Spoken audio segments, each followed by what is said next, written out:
गृण्वन्तो विश्वमार्यं गृण्वन्तो। दूसरा अध्याय। मनसा चिंतितम कार्य, अर्थात मन से सोचे हुए कार्य को वाणी द्वारा प्रकट नहीं करना चाहिए, परंतु मनन पूर्वक भली प्रकार सोचते हुए उसकी रक्षा करनी चाहिए और स्वयं चुप रहते हुए उस सोची हुई बात को कार्य रूप में बदलना चाहिए।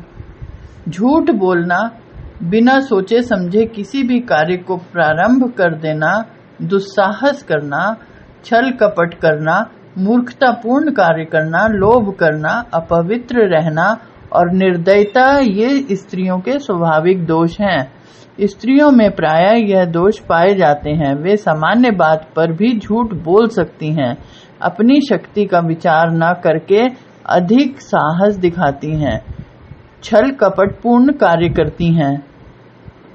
मूर्खता, अधिक लोभ, अपवित्रता तथा निर्दयी होना ये ऐसी बातें हैं जो प्रायः स्त्रियों के स्वभाव में होती हैं। ये स्त्रियों के स्वाभाविक दोष हैं, अर्थात अधिकांश स्त्रियों में ये होते हैं। अब तो स्त्रियां शिक्षित होती जा रही हैं, समय बदल रहा है, लेकिन आज भी अधिकांश अशिक्षित स्त्रियां इन दोषों से युक्त हो सकती हैं। इन दोषों को स्त्री की समाज में स्थिति और उसके परिणाम स्वरूप बने उसके मनोविज्ञान के संदर्भ में देखना चाहिए।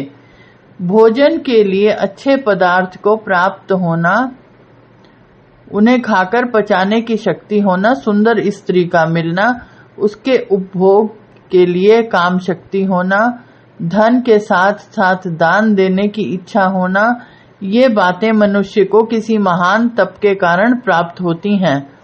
भोजन में अच्छी वस्तुओं की कामना सभी करते हैं, परंतु उनका प्राप्त होना और उन्हें पचाने की शक्ति होना भी आवश्यक है।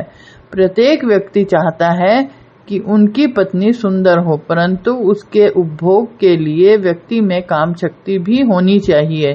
प्रत्येक व्यक्ति चाहता है कि उसके पास धन हो, परंतु धन प्राप्ति के बाद कितने ऐसे लोग हैं जो उसके सदुपयोग को नहीं कर पाते हैं।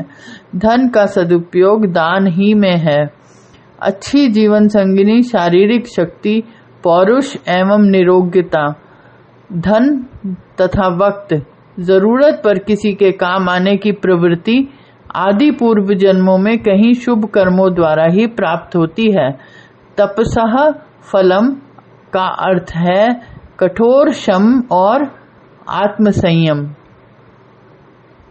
जिसका बेटा वश में रहता है, पत्नी पति की इच्छा के अनुरूप कार्य करती है और जो व्यक्ति धन के कारण पूरी तरह संतुष्ट है, उसके लिए पृथ्वी ही स्वर्ग समान है। प्रत्येक व्यक्ति संसार में सुखी रहना चाहता है, यही तो स्वर्ग है।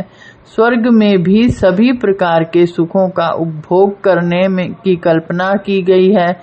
इस बारे में चाणक्य कहते हैं कि जिसका पुत्र वश में है, स्त्री जिसकी इच्छा के अनुसार कार्य करती है, जो अपने कमाए धन से संतुष्ट है, जिसे लोभ लालच और अधिक कमाने की चाह नहीं है, ऐसे मनुष्य के लिए किसी अन्य प्रकार के स्वर्ग की कल्पना करना व्यर्थ है।